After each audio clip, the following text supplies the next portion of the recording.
Hello everyone, and welcome back to the Sustainable Network of the World's YouTube channel. This message is for everyone on the planet. Right now we can make a difference, you and I. So let's continue down our path of discovering what snow can do for people when we put our needs on a global map. In the last video we tackled water, and today we're going to work on food. So as always, like, comment, and subscribe. It helps the YouTube channel, of course, but it obviously helps speed up the process of getting these things done and getting these people fed. So with that, let's dive into some of our history, because there's no greater teacher. Thank you. Alright, part 1. Humans have a long history, and one of the oldest stories we have about the start of civilization and the use of agriculture comes from the Epic of Gilgamesh. Gilgamesh was a ruler of some of the first known cities in the world, from about 2700 BCE to 2500 BCE. Now we have evidence of people using agriculture from much earlier than that, and it is thought to have been invented between 8000 BCE and 5000 BCE. But this is seriously one of the oldest writings ever found on the planet, and it's a good story. Gilgamesh, being the ruler of civilization, which represented cities, language, and civilized world, and agriculture, was challenged by Enkidu, who represented the wild and untamed lands, who had no writing language and hunted and gathered for food. After a long struggle, Gilgamesh wrestles Enkidu to the ground, and the two became best friends. This story was written when humanity was torn between these two worlds. Cultivating crops was very labor intensive and did not catch on as quickly as you might think. The place where agriculture did take off was Mesoamerica, modern-day Mexico. Early farmers domesticated and selectively harvested a plant called teosinte. This process had continued from around 9,000 years ago until present, after people selected seeds from the plant with the bigger kernels to reseed the next year. Crop kernel yields got larger and larger until we get corn, or giant teosinte. Some people call it maize. Some people might call this agricultural evolution, but I'm not a scientist. Quite a lot of food was discovered in the Americas, like cocoa or chocolate, potatoes, and what they call the three sisters, which are beans, corn, and squash. All three were discovered in America. When all three are grown together, they form a dynamic relationship. The corn supports the beans by giving them something to climb, the beans fertilize the soil, and the squash blocks out the weeds. How did Europeans survive in the 1500s and before without this? Well, one thing they grew in mass volume was wheat. Many ancient cultures grew this, but the Egyptians were one of the best. They grew a variety of wheats and even barley. Not only that, but they stocked up and prepared for the future. How smart. So, some historians believe the pyramids were built because they provided workers with a steady flow of bread and beer. Just think about how boring life was. If I heard a place was providing free beer and bread to stack up some rocks, I might be down. I like picking up rocks. Now, Egypt was eventually conquered by the Romans. With Egypt's grain supplies, Rome was able to grow to over 1 million people in ancient times. That's 2,000 years ago. I live in a town of 100,000 people, so imagining an ancient city 10 times its size is crazy to me. Now, Rome has a great story from a man named Cleander. You see, this man was one of the emperor's right-hand men. And the emperor, who was Commodus at the time, trusted Cleander to make sure the people got enough grain. This turned out to be a deadly mistake, because Cleander was more devious than the emperor had expected. Cleander made up a plan to halt the grain shipments to Rome, and instead he stored it up in a secret location. A mass famine broke out, and people started to die from starvation. Cleander's plan was to swoop in with the grain and be the savior of Rome. His plan fell apart, though, and the Roman people found out and stormed the palace. They demanded Cleander to be executed. Commodus was forced to hand him over to his terrible fate, and unfortunately they killed his son as well. Super sad. Life's not always just and fair, that's what I have to say about that. And that's, too far. Anyways, so what can we learn from this? Number one, people need food. It's pretty obvious. Number two, it's foolish to trust one person with the lives of so many. Number three, trying to profit off the basic needs of society can cost you. Number four, that it could cause mass suffering. Don't do that. The truth is it hurts the progress of humanity. When people are sick or hungry, they are not working on new inventions, new technologies. It slows or even halts our progress. When people are profiting off the many, when people suck too much from the others, that's when we lose ground or we have a net loss. That to me is the worst thing we could do. And it hurts even the perpetrators, which they don't seem to get.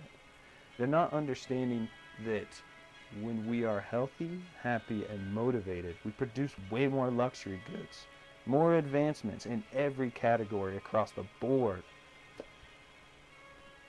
That's when we are benefiting the most. Inventions save lives. They can revolutionize the world and help millions of people. Elon Musk was right when he said we need as many people as we could get. We need to get these people food now. So where are we? Well, we have a global food shortage as it is. 10,000 people are dying from hunger every night. Fathers, mothers, and children. Gone. Because we haven't figured out how to provide humanity with even the basics to support life. There seems to be some great game of survival happening on this planet. Animals finding a way to survive, ways to live, and it seems to be the one thing that we've been particularly good at. But why stop? Let's fix this. Right now, we throw away 30 to 40%. Approximately 1 pound for every person is wasted every day. That's insane.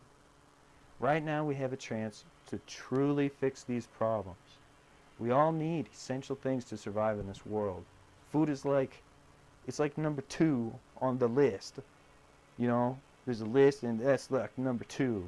Maybe 3, air, water, food, sunshine, I'm not a plant, whatever. Let's conquer this together though, you and I, all of you guys. Let's outthink and outwork our problems. People are dying. I'm not saying stop business or to stop using money or currency. Don't stop pursuing comfortable and luxurious lives. Not at all. I was an apprentice for many years, and my teacher always told me money's a tool. Money is a tool. But I don't think we are using volunteerism to its true and full potential. So here is the plan I'm putting forward. Use the sustainable network of the world to put our needs on a global map. Think of it as a public library, but it's a public database accessible to anybody on the web. This will allow us to track exactly who needs what and where. Now we have the exact numbers. Right now we are working with supply and demand. When enough people want something, then, and only then, more people will magically start producing that need. Sure, that works sometimes. This almost makes me laugh a little bit, but I don't want to laugh at us. So the plan has zero foresight though. This has zero preparation. This is a reactionary strategy. Okay? It leaves a lot of people suffering today. We should work with real numbers, real statistics, and this program will give everyone that has internet access a voice. We don't only want to meet these needs, but we want to store up for the future. Scarcity is not profitable on a whole. We lose ground, even the rich lose ground. Do you want comfortable, carefree lives? Do you want to live in peace and abundance? Of course we all do. So let the good rise. People need to fight for good. You need to be viciously good. Give evil no ground, no quarter. We can outwork it. We can outproduce our problems. With Snow up and running, we could have centers of free and available goods to the public. My favorite way of explaining this is something that I like to call the pants theory. If there are 1,000 extra pairs of pants in a store that are for free, and anyone at any time could go in and grab a regular pair of jeans, why would anyone steal a pair of jeans? They couldn't sell them because anyone could just go in and grab a free pair. I call this the baseline need of pants. Now, this has nothing to do with luxury items, and of course people should still be able to make and sell and purchase custom luxury goods, luxury pants. We want more art. We want more from everyone. But we also don't want people to go completely without pants. I don't know about you, but I would really love it if everyone wore pants in public. Just, yeah, you get me. So, how do we make pants free? The answer is and always will be volunteerism, automation, and abundance. Okay? Business is great for most things, but not all things. And like I've pointed out, the model of scarcity is profitable, works great for art, but it's terrible for sustaining life. So by using real numbers and statistics, by mapping and graphing and putting our needs on a public database, we could come together to work, give, and support the progress of raising our baseline as a society on a whole. Come join me, come here. This program has no borders, no constraints of distance. A sustainable network was always our future. Don't quit your jobs, don't stop living your lives, and never be violent to anybody. Let me say that again. Do not quit your jobs. Do not stop living your lives, and don't be violent to anyone. We don't need to redistribute anything. Let's just add another component to our society. So if you have extra time, come volunteer. If you have extra goods to give, give. Even money, remember, money is a tool. This is a peaceful way to solve these problems. And by letting the poor take care of their baseline needs, we avoid repeating our history. Learn from the story of Cleander. If you ever asked yourself what kind of world you were giving your children, and you came up, I don't know, a little bit short, or if you were honest with yourself, maybe not good, well, this is how we fix it.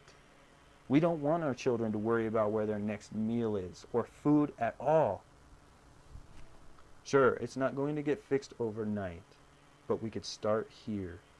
So with that, please like, comment, subscribe. Sorry, I'm a new content creator. I'm still getting my rhythm here. I program, I'm making these videos, I'm doing a lot here. I also have a woodworking shop. Busy little bee, but I'll try posting more regularly this summer. Our next videos will be about healthcare, education, and shelter. Those are kind of like my top 5 needs.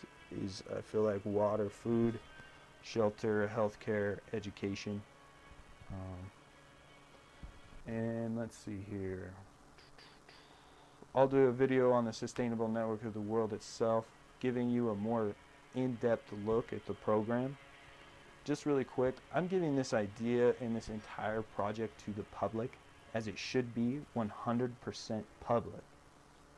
It's called a public data mining site, and it only works if all the data is available to the public and shared by the public. Any other copycat sites, if they are truly public data mining sites, they will only strengthen the public's data mining capabilities. So I encourage other people to make similar sites. Have at it. Let's make a bunch. But it would also be great if you guys helped me out with Snow. Thank you so much. LPJRG out.